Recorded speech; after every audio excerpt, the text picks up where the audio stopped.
May gabi sa tanan? Okay. So, ang ato ang topiko karong gabi kay practicing resilience. Resilience mo ni siya ang paglahutay sa ato ang kinabuhi. So, ang ako ang topiko karon, siguro kabalo man mo if health lecture kay may tungod man sa kalawasan permanente no. Ang ako mental health ni siya. So, may tungod ni siya sa ato ang pangnamuna. So, kaning resilience mo ni siya ang paglahutay sa ato ang kinabuhi bisag napay mahitabo nga dili maayo sa ato ang kinabuhi. Pagpadayon mo na siya. Okay.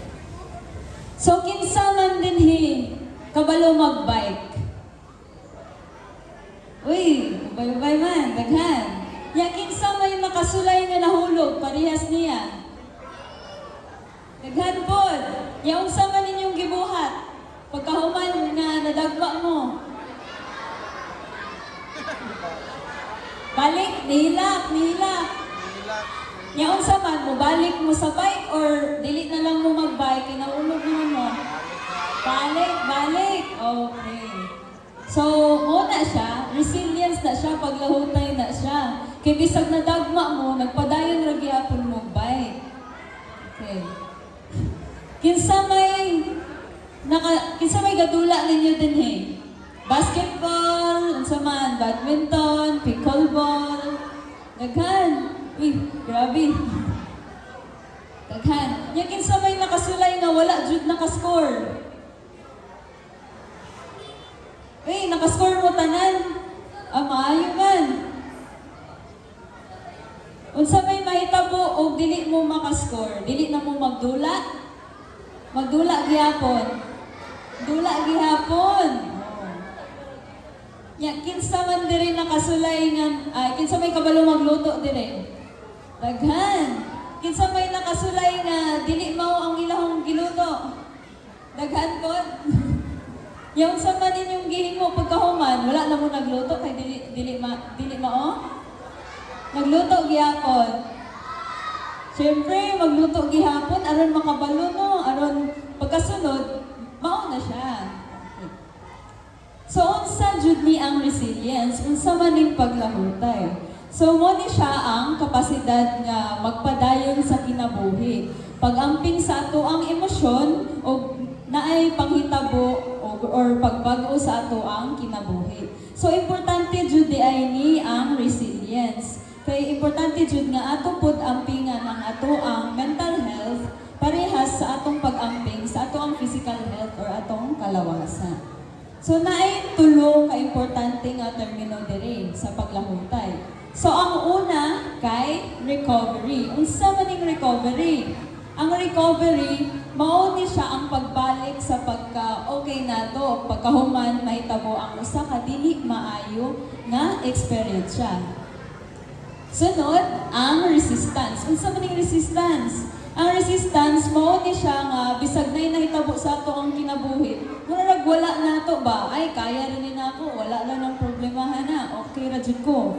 So kaning reconfiguration, kaning kinalasan, mao ni siya ang pagkat-on or pagbag-o nato aron makabalo na ta unsay buhaton ug mahitabo balik sa ato ang eksperyensya. So parehas atong tulo ka example nga gipakita nako ganina, kinahulog man sa bike, syempre mo balik aron pagkasunod dili na mahulog kay mas kabalo na jud siya mo bike.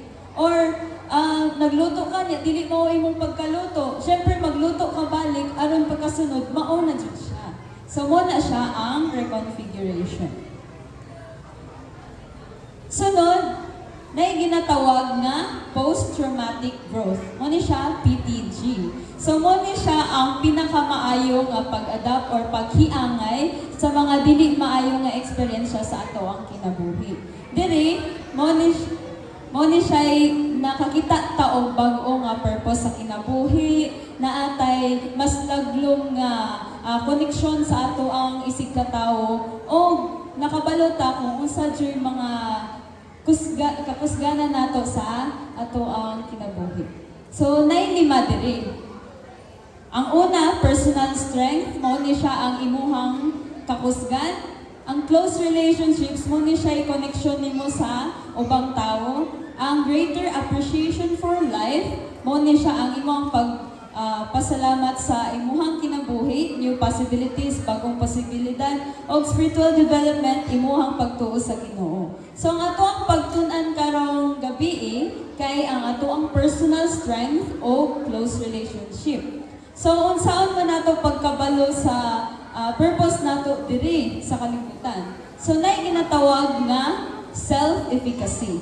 So mo ni siya ang pagtuo sa imuhang kapasidad as a person nga makuha nimo ang imuhang mga tumong sa kinabuhi o magbuhat ka og mga behavior nga aron makuha na nimo nga tumong. So unsaon man nato ni pag-achieve sa self-efficacy? Mo na siya ginatawag nga self-care or pagpalangga sa ato ang kaugalingon. So unsa man ning self-care?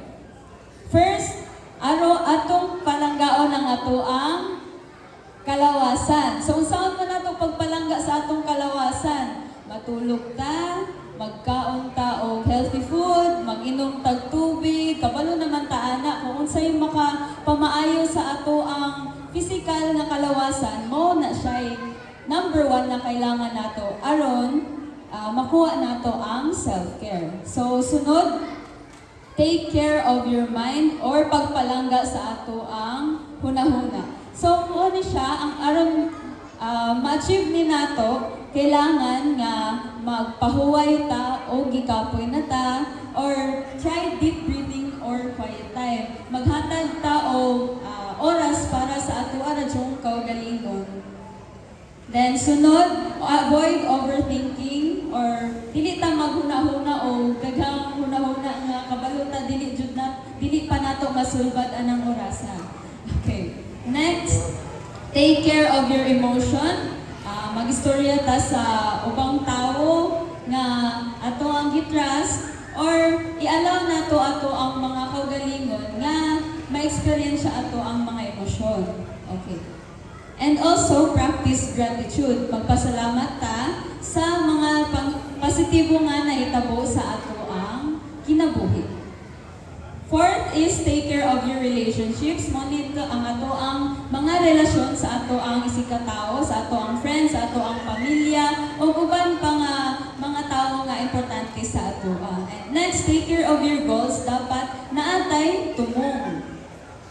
Ug naatay tumong, ma-achieve nato ang self-care. So, unsa may diferensya sa self-care ug selfishness? Kabalo ba mo unsay selfishness? Kabalo pud mo unsay self-care? Unsa kay diferensya sa? So kaning self-care, okay, selfishness mo ni siya ang giuna ra jud nato ato ang kaugalingon, bahala na unsay mahitabo sa uban nga tao. Ay, kailangan ko bahala na to siya, basta ako maging anir ako, kay palangga na ako ang kaugalingon. Mo na siya selfishness. Ang self-care ay mag-maintain ka og balance. So, palangga ni mo imong kaugalingon, pero naapog ka diya, willing ka mo suporta sa imuhang mga friends sa kinabuhi. So, wait, should we go through this journey alone? Kailangan ba nga magpadayon ta nga ini Sara?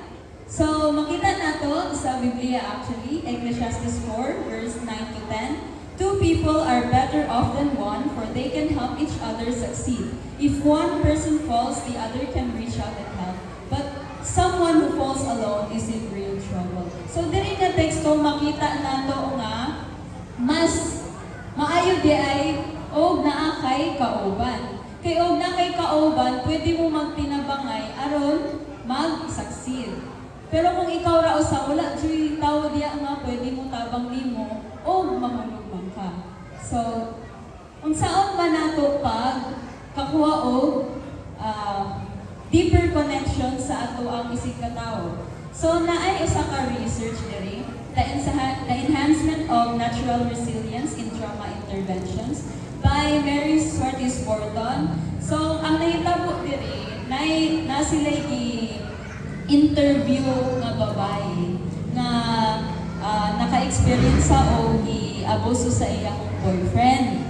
Nya syempre mainumduman sa babae ang panghitabo, malain niyang paminaw, murag dili na siya ganahan mag-interact sa uban nga tao. Pero ang ilang gibuhat diri sa research, ang ilang gibuhat, nagkuha sila sa iyahong pamilya nga close sa iyahon o friends nga close sa iyahon o ilang giistorya ang babae. Nya makita dito sa ilahong research na dako jud kaayo nga tabang ang social support or suporta gikan sa family o friends niya sa iyahong pagka okay. So social support. Social support functions by directly alleviating the harmful psychological and physical impacts of stressful events. So may tungod kay naay mga tao nga niuban sa or na siya kauban nga mga tao nga willing mo suporta sa iyahon, murag na wala kaayo ang iyahong, murag dili na kayo lala ang iyahong stress nga nakuha, may tungod sa katong paghitabo sa iyahon nga dili maayo, kay na-feel niya nga dili ra siya nag-inusara diri sa kalibutan, na ay tao nga willing mo tabang sa iyahon. So naay usa ka story nga wala ko kabalo na ang bagong nga henerasyon ani. Pero dugay na ni siya, si Derek Redmond. Usa ni siya ka runner. So, daghan kay ni siya gold medal, daghan kay ni siya mga medal, siguro ni siya kadaog. Pero nay usa ka race nga pagdagan niya, kay dagan man ni siya operasyon diri sa iyang paa. Nikalitrag na nag-isi ang iyahong diri dapit. Makita ninyo ing ana. Basta nasamad siya. So pagdagan niya, sakit kaayo. Dili na siya kadagan og tarong.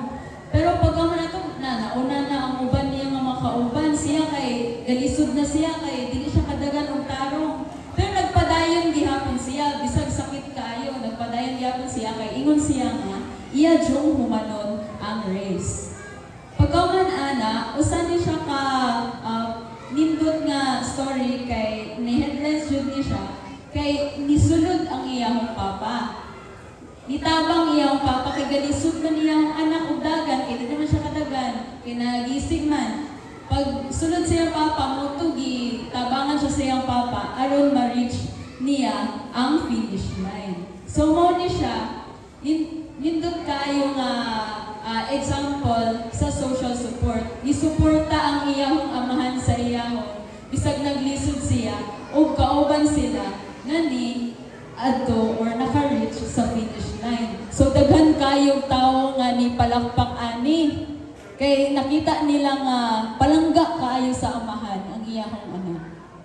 So unsaon man nato pagpangita sa right person? A safe person with whom you can share your healing journey. Unsa na itong pagpangita sa mga tao nga makatabang sa ato nga magkalahutay ta sa ato ang kinabuhi. So naakoy mga example diri na scenario. Ya akong pangutanon ta mo og sakto ba ni siya nga tawo nga makatabang sa ato or dili?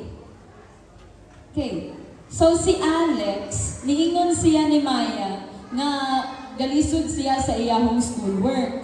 Ya pag niingon si Maya sa iyahon nga, ala, lisod ko day na sa ganahan ba ka nga magpadayon og share sa ako kung unsa may nakapastress sa imuha. Nya, mo na siya, nagstay ra jud siya, naghilom-hilom ra siya after ato, nya nagpadayon og istorya si Alex. Sakto ba nga tao or sakto bang is Maya the right person nga iyang gikasyaran? Yes? No? Yes? Okay. So sunod, kani si Ethan. Na siya'y nag-away siya sa iyahong ginikanan. Dayon iyang giingnan si Carla. Pag ingon niya kay Carla, ni kalitrag ingon si Carla, ala, nahitabo po na sa ako last week. Siya na hinuwi nagchika. Si Carla ba sakto nga person? No? No. Okay. So, mo ni siya. Ang sakto nga person nga pwede na to kaubanon or makatabang sa ato ang paglahutay sa kinabuhi. Mo ni siya ang tao nga listens in order to understand. Nagpaminaw kay ganahan siya makasabot kung unsa diri nahitabo sa imuha. Nya, someone who won't interrupt with different story unless it helps. Og dili pod nga nag-share na gani ka, mukalit try nun siya, ala ako pod ing ana nya imbis nga ikaw mo'y nag-share sa imong experience, siya na inoy nag-share. So wala na noon nakatabang sa imuha ing ana. Pero ato pong huna-hunaon nga kung kailangan nato og tawo nga ing ani sa ato ang kinabuhi, dapat pod nga ing ani pud ta nga tawo sa ubang tawo. Kay basin sa ato kailangan nato sila, pero masahay ang mga tao kailangan pud ta nila. So napakoy uban nga example diri. Si Liza niadto siya sa iyahong classmate nga si Brian. Nga ano daw siya, kanang ginervyos daw siya. Nya si Brian, naminaw niya, nya gi-reassure siya nga okay ra na. Nya pagkasunod kay ni-chat din siya nga okay na kaing ana. Nya wala jud niya gisulti sa uban nga tawo ug unsa ilahong istoryahan ni Liza. Sakto ba nga tawo nga makatabang si Brian? Yes? Yes. Okay, kani. Si Mark, iyang giingnan ang usan niya ka amiga sa church nga si Ana. Mahitungod sa iyahong mga personal nga panghitabo or kalisod sa kinabuhi. Nya pagkahuman ana, niingon si Ana, gi-share niya sa ubang church members ang nahitabo kay Mark. Nya niingon siya nga, let's pray for Mark kay galisod siya sa kinabuhi. Sakto ba nga friend si Ana dili? Dili? Yes? Dili? Oy, gamix. So, dire, actually, ang sakto nga tao or sakto nga friend is someone who will keep confidential what you share and what you are working on. So, dili di ay pwede i-share. O dili mo ingon nga okay ra sa iyahon nga i-share nimo sa uban. So, kailangan di ay o naay gi-share sa imuhang nga struggle o ganahan gyapon ka nga dadun mo siya sa prayer request, dapat kung ganahan kang mo explain sa church members, manangkit di ay ka dito sa nag-share. Nga okay ra ba nimo nga i-share ni nako sa church aron makatabang o maampuan ka namo, aron ma-okay ka, or kung dili man siya musugot or wala siya nisugot nga i-share nimo, iingon na lang, dili na lang nimo ihatag ang detailed nga pagstorya, iingon na lang nimo sa imong mga kauban nga palihog iampo nato si sister or si brother kay naa sila'y gi-experience siya nakalisod ka sa karon o na siya. Dili ra ninyo isulti o wala mo'y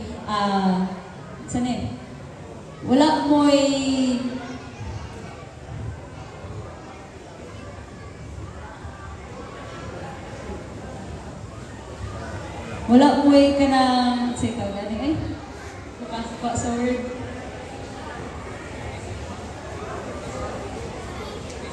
Permission, okay. Permission sa nag-share sa inyo, ha? Okay.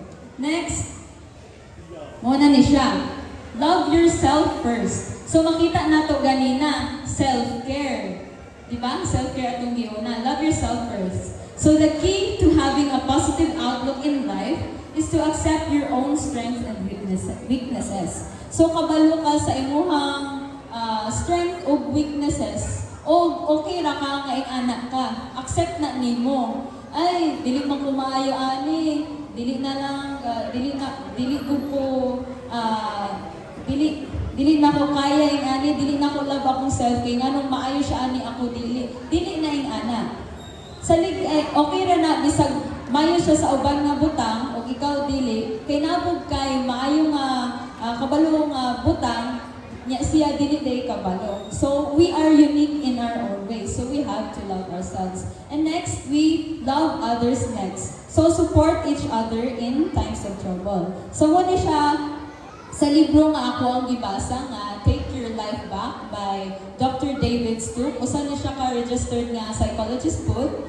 Nakasulat diri nga, it's completely a waste of time to put all our time and energy into something that we have no ability to change, improve, or paghatag. So muna siya ang mga weakness, ang mga dili nato kaya buhaton. When we take all that we have and waste it on someone or something that will return nothing in exchange for our efforts, we continue to live in reactive ways. Kung magpadayon taghatag o time ana nga mga butanga, kasi wala waste na jud ta sa ato ang time. Kay wala man na ikatabang nato kay kabalo man ta nga dili jud nato na kaya. So nganong waste pa man tag time ana.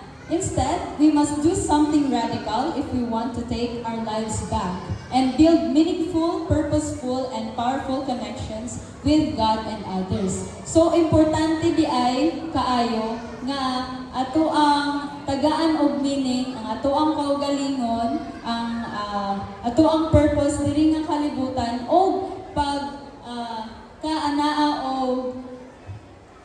connection sa ato ang Ginoo o sa ato ang isig katawo. So, unsa may mabuhat nato feeling nato ay wala man ko'y friend diri oy, wala man ko'y pwedeng masultian diri. Naa sa Isaiah 41 verse 10.